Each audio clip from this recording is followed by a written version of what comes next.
Fox 2 presents Hancock and Kelley. Welcome to Hancock and Kelley on this final day of June the 30th. How did we get here already? We take on the top issues of the week as always. On the right, John Hancock. Good morning. On the left, Michael Kelley. Good morning. And I'm Andy Banker. On the agenda this morning, millions of dollars are pouring into the red-hot Republican primary race for Missouri governor. We find a landslide when it comes to raising money. St. Louis County Executive Sam Page is now the subject of a federal complaint. He's accused of offering someone a job to keep her from running against his ally in a county council race. We've got to get John and Michael's take on the Trump-Biden debate and all that's happened since Thursday night's meltdown for President Biden. And our quote of the week is from St. Louis Congresswoman Cori Bush. Are we seeing the end of the so-called squad in Congress? Could she be next? And we're going to start right there. Congresswoman Bush's ally, New York Congressman Jamal Bowman, lost his primary race by a wide margin on Tuesday. Prior to that, he had held a profanity-laced rally ripping AIPAC, a pro-Israel political action committee. He repeated the claim that supporters of Israel are guilty of genocide in Gaza, a claim that has fueled anti-Semitism here and abroad. We are going to show AIPAC the power of the mother South Bronx. Congresswoman Alexandria Ocasio-Cortez of New York danced on stage and embraced Bowman at the rally. Congresswoman Bush has hosted them both in St. Louis. Bowman was here as part of a panel at her town hall meeting on gun violence after the CVPA high school shooting. Bush has a serious primary challenge of her own in August from St. Louis County Prosecutor Wesley Bell. She blames Bowman's loss on pro-Israel and Republican mega donors sending tens of millions of dollars to defeat him. In a quote of the week, she says, "These same extremists are coming to St. Louis. They are bankrolling Bell, whom she calls a faux progressive former Republican campaign operative, to buy our deep blue Democrat seat." Michael, recent polls show Bush and Bell are neck and neck. Are we seeing the end of squad in Congress? Well, it sure seems like it's headed towards that trajectory. The one thing to remember about the squad, Andy, is it's not only this Israel-Palestine conflict that's thrown extra gas onto it. This was a raging fire inside the Democratic Party. This is a whole contingent of people who've opposed President Biden's agenda on a number of levels. So I think that what we're seeing now with AIPAC and a lot of these other interest groups, it's another domino that's falling here. And Cori Bush has to be looking at New York. I mean, this is an incumbent congressman inside the city of St. Louis that's facing this type of pressure. And now after what we saw in New York, final thing I'll say, it's kind of hypocritical of Cori Bush to be talking about outside money coming into a race. This is a person whose entire campaigns had been funded by progressive leftists on both of the coasts with barely any St. Louis ties. She's calling Wesley Bell a faux Republican, or I mean a faux Democrat, I guess, a faux progressive, but obviously he's a Democrat. Yeah. His campaign gave us a statement saying he worked for a Republican friend 20 years ago on a campaign. Yeah, good luck with that. Does that stick? No, good luck with that argument. And how about Michael being right over here? Her money does come from outside of Missouri.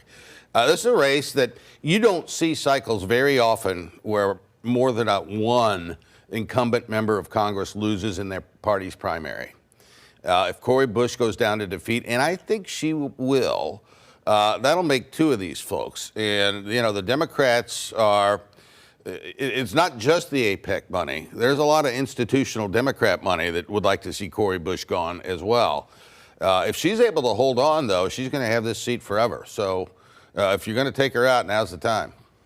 On to perhaps the hottest race statewide, the Republican primary for Missouri governor. Millions of dollars are pouring into this race, most of the money going to political action committees supporting the top candidates, and most of that money is going to Lieutenant Governor Mike Kehoe.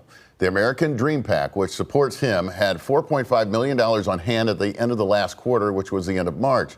The PAC has since raised more than $2 million just in June as of Wednesday. St. Louis political financier Rex Singfield tops the list of donors this year. Those numbers dwarf the Committee for Liberty PAC, which supports Secretary of State Jay Ashcroft. It had $1.9 million on hand last quarter, raising less than $61,000 in June so far as of Wednesday. Among the top donors this year for him, his own mother. Then there's St. Charles County Senator Bill Eigel, who's a distant third in polls, but the PAC supporting him has surpassed Ashcroft now in fundraising with $445,000 raised so far this month. As of Wednesday, the Bill PAC, as it is called, most of the money there coming from trial lawyers. John and Michael, this is kind of down your alley. What should we take away from following the money trail? Yeah, so I'm engaged with the PAC that's supporting Mike Kehoe, so for full disclosure. I think what you're seeing in this race right now, Jay Ashcroft was presumptively going to be the winner of this primary for the better part of the last year and a half. And the Kehoe campaign has steadily picked up momentum. I believe that race is neck and neck right now. Eigel is a distant third in all of the polling that I've seen. But I think this more recent success in fundraising, I think, shows that a lot of the donors who were kind of sitting back, curious as to whether Kehoe could really be a major threat in this race, have concluded that he can win it. And we're 5 weeks and a couple of days away, and we'll find out. The most money doesn't always win. Will it in this race? More often than not, it does. The person who raises the most money typically wins. Now, this is a gubernatorial race. You're going to, I kind of see it the same way John does. I see Eigel fading campaign, and with Ashcroft and Kehoe, I think this is a head-to-head binary choice where I think resources on Mike Kehoe's side are going to be extremely important because the Ashcroft name is woven into the state of Missouri. But voters are going to have to take a look at both of these folks. They're going to learn a lot about them. Jay Ashcroft is not his father, and Mike Kehoe doesn't look to be a traditional Republican to me. So they're all spending now. Kehoe had everyone's on the air now. Right. Kehoe had a good 7-week head start, and I think that moved some numbers. So now we're at a place where it's not so much just the volume of the message, it's the actual messaging itself, and that will be determinative about the outcome of this race. Well, something that's been simmering around Democrat St. Louis County Executive Sam Page may now be boiling over. Florissant State Rep Gretchen Bangert, also a Democrat, is now running for St. Louis County Council against Page ally Nicole Greer. Bangert has now filed complaints against Page with both the Missouri Attorney General and the U.S. Attorney in St. Louis, saying that Page has repeatedly offered her jobs in his administration to keep her from running against Greer. The Post-Dispatch reports Bangert has a recording of Page doing this, which she says is a misuse of taxpayer resources. Michael, is this a crime or just politics? Well, it sure seems a lot like politics. It doesn't look good. The step that was taken to go file a federal complaint can't be great. And my biggest takeaway as a Democrat is the sadness of the dysfunction of the Democratic Party in the most important county in the state of Missouri. The county executive is having a hard time getting along with anybody. Both it be Republicans and Democrats, and now we've seen Republicans and Democrats teaming up against him, and we have all this stuff going on. I miss the days of a St. Louis County that was focused on everyday issues and not this political nonsense. Doesn't this kind of thing go on all the time? I think of Joe Biden offering Pete Buttigieg a job to drop out of the race 4 or 5 years ago when he was running for president. Yeah, I don't know if it's a crime, but here's a guy, Sam Page. He goes on, Who Wants to Be a Millionaire, Andy? And he's getting the questions. He's getting down to about $125,000 level. He doesn't know the answer. And he reaches for the lifeline, phone a friend. He doesn't have any. There's nobody to call for this guy. He can't get along with anybody. He's about to have one ally, or maybe two, on the St. Louis County Council out of 7 people. Wow. I mean, it's really remarkable. I think Bangert wins this race. Regis Philbin over here. Remember Regis hosting the show? Phone a friend. Oh, there is a huge issue developing on the other side of the state that could cost taxpayers here.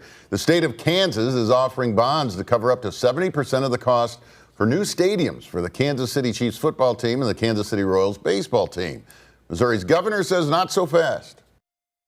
Well, I don't think there's any question you're going to have to spend some money to keep them. Now, what that amount is, I don't know, but I will tell you this much without a doubt. Missouri's in much better financial shape than what the state of Kansas is. He spoke as the Super Bowl trophies from the Chiefs' back-to-back championships made the rounds at the Missouri State Capitol this week. Kansas City, Missouri voters rejected stadium funding for the Chiefs and Royals. Governor Parson is now working on a plan to keep the teams in Missouri. John, did the Chiefs and Royals have Missouri over a barrel here? A little bit. I think there's a fair amount of sentiment in Jefferson City that says, let them go. There's just going to be across the state line. I think it's a bad look for Missouri if you lose those two teams and their headquarters being in your state. And I suspect the state's going to figure something out. I don't think it'll involve, subsidies, but it could be some tax incentives, or even, as they've done in Kansas, some bonding. Should we care in St. Louis about this? Yeah. Look at what we're living with, the repercussions of the loss of the Rams. And people can tell you, oh, good riddance, but it's affected our economy. Look, I'm not a normal defender of the governor. Have a hard time understanding him most of the time. But he's spot on with what he's saying there. It needs to stay in Missouri. I don't like this. I don't like that we're giving billionaires money away. But listen, Missouri is not, we don't have a big ocean. This is the type of stuff that attracts folks to your community. And the short-sightedness of the Republicans of, let them eat cake, move on, is foolish. Good for the governor for standing up. I hope we get something done. Up next on Hancock and Kelley, should President Biden end his re-election bid after his awful debate performance? If he does, what's next for the Democrat Party?